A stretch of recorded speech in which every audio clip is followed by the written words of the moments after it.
Assalamualaikum warahmatullahi wabarakatuh. Pada kesempatan kali ini kita akan membahas mengenai GERD atau biasa disebut gastroesophageal reflux disease atau orang biasa menyebut GERD. GERD yaitu merupakan suatu gangguan pencernaan yang ditandai dengan adanya reflux asam lambung secara berulang dalam jangka panjang. Reflux asam lambung ini suatu kondisi di mana asam lambung mengalir naik kembali menuju ke esofagus atau kerongkongan. Asam lambung yang naik dapat menyebabkan erosi dan iritasi pada bagian kerongkongan.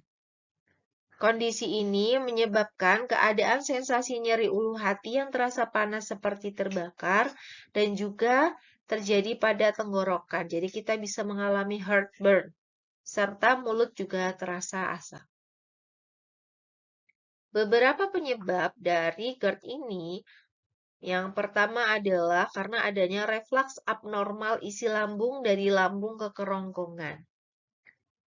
Dalam beberapa kasus, reflux ini bisa terjadi karena adanya LES, lower esophageal sphincter. Biasanya terkait dengan defisiensi dari fungsi LES tersebut. Penyebab utamanya adalah pasien mungkin mengalami penurunan tekanan sphincter gasoesofageal karena adanya relaksasi les spontan secara sementara atau karena adanya peningkatan tekanan intraabdominal sementara. Atau bisa juga disebabkan karena les atonik yang semuanya dapat menyebabkan berkembangnya reflux gastroesofageal.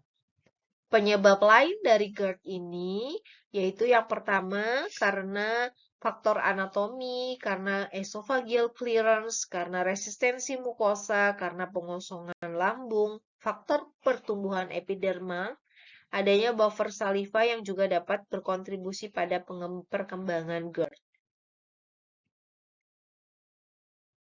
Berikut adalah makanan dan obat-obat yang dapat memperburuk kondisi gejala dari GERD.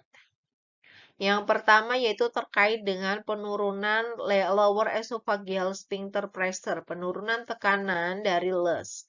Karena adanya makanan yang berlemak, karminatif, kemudian coklat, kopi, kemudian bawang, onion, bawang bombay, chili pepper, dan alkohol. Sedangkan dari obat, contohnya adalah obat-obat golongan antikolinergik, barbiturat, kafein, dihidropiridin kalsium, channel blocker atau CCB yang dihidropiridin, dopamin, estrogen, nikotin, nitrat, progesteron, tetrasiklin, serta teofilin.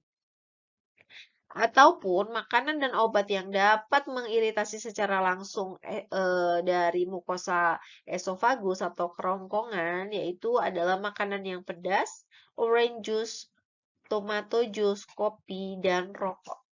Obat-obatnya yaitu ada aspirin, bifosfonat, NSAID, zat besi, quinidin, serta potasium klorida. Jadi, pada lambung yang sehat yang ada di gambar sebelah kiri, maka sphincter akan menutup, sehingga tidak ada lagi reflux asam lambung menuju ke kerongkongan. Tetapi pada kondisi pasien yang mengalami GERD, maka sphincter ini akan terbuka. Dengan adanya pembukaan sphincter ini, maka akan dapat menyebabkan asam lambung reflux atau naik ke kerongkongan. Gejala klinis dari GERD ini yang pertama yaitu adanya sensasi panas seolah terbakar di dada atau heartburn dan bisa menyebar sampai ke leher. Kemudian ada nyeri pada ulu hati, disertai dengan rasa asam atau pahit di mulut, kemudian merasa seperti ada makanan yang tersangkut di kerongkongan, sulit meneran, serta cegukan. Ada cairan atau makanan yang naik dari dalam perut ke bagian mulut, serta ada masalah pernapasan seperti batuk kronis dan asma. Suaranya serak dan sakit tenggorokan mulut.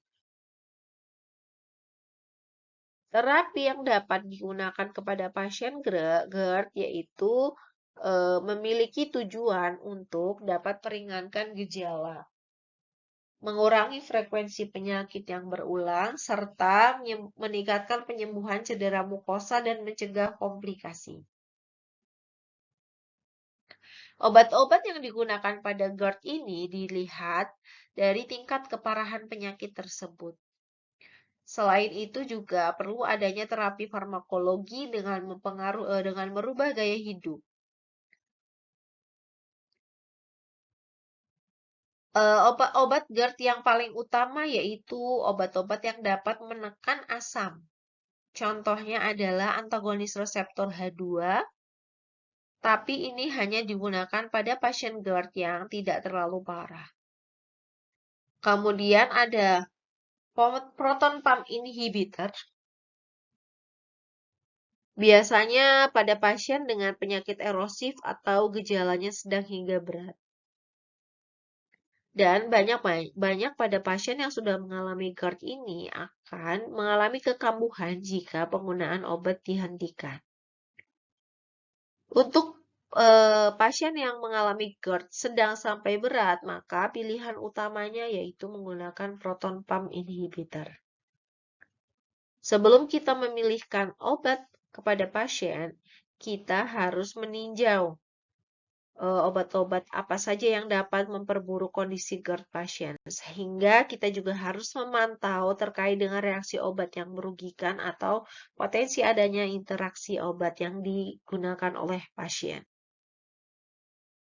Berikut adalah beberapa terapi. Yang pertama adalah peningkatan esophageal clearance, contohnya betanekol dan cisapride. Kemudian meningkatkan gas emptying, gastric emptying, pengosongan lambung, contohnya metoclopramide dan cisapride. Dia melindungi mukosa esofagus, contohnya sucralfate dan alginic acid. Kemudian dia menurunkan tekanan LES, contohnya betanekol, metoclopramide dan cisapride. Serta dia untuk mengatasi asam lambung, contohnya ada antacid, H2 reseptor antagonis, proton pump inhibitor. Berikut adalah gaya hidup dan konsumsi makanan yang perlu dimodifikasi agar gejala-gejala GERD ini bisa segera teratasi. Yang pertama yaitu terkait dengan menghindari makanan-makanan yang sebelumnya sudah disebutkan, menghindari memakan makanan yang jumlahnya banyak, kemudian menghindari makan 3 jam sebelum tidur.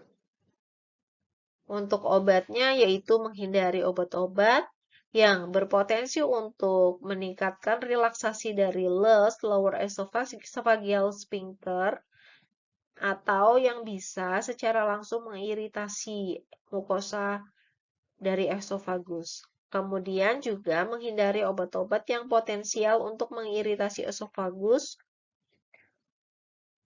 Dan apabila memang harus digunakan, maka harus diminum dengan setelahnya adalah meminum 1 gelas air secara penuh.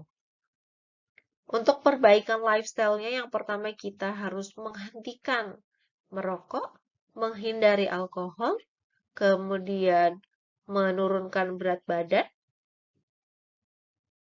kemudian kita bisa meningkatkan posisi tidur, jadi kepalanya dalam posisi 6-8 inci. Jadi seperti setengah duduk, kemudian tidur di left lateral decubitus position atau miring ke kiri.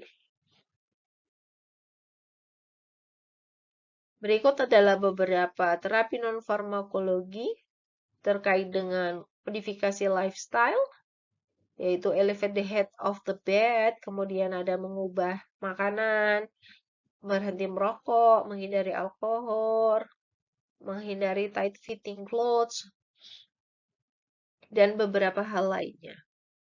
Kemudian ada juga beberapa rekomendasi untuk pasien-pasien yang mengalami GERD. Dapat dibaca pada tabel yang sebelah kanan. Berikut adalah materinya, kemudian Ada tugas terkait dengan uraian farmakoterapi GARD, terdiri dari mekanisme kerja, dosis, efek samping, kontraindikasi, serta edukasi kepada pasien.